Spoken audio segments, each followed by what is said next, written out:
Ja, Magnús, 20 stiga sigur í kvöld, annar sigurleikurinn ykkar í röð. Hvað að gerast í Keflavík? Kannski svona í þessum leik? Bara vörnum. Við erum byrjað að spila fatta vörn og allir er ekki púkið, 5 yfir 10 stigum og svo kemur slatta stigum á bekknum og svona á þetta bara að vera. Já. Og sem er eins og í þessum leik að það verði, já, ég ætla ekki að segja að það hafi verið rægir kannski eins og í leikinum á móti KR og Þór en þið eru meira að fleygja ykkur á lausu boltana og svona. Er þetta eitthvað sem eru þið búin að fara í eitthvað hópefli eða hvað?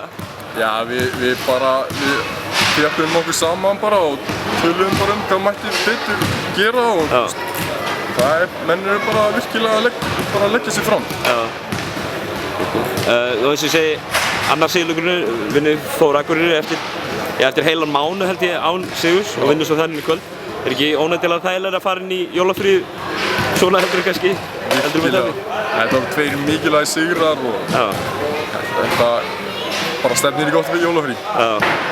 Keflavík til alls líklegir eftir áramót? Já, ef við höldum áfram að spila svona, bara byggja ofan á þetta. Við erum með hörku lið. Við erum til alls líklegir, held ég.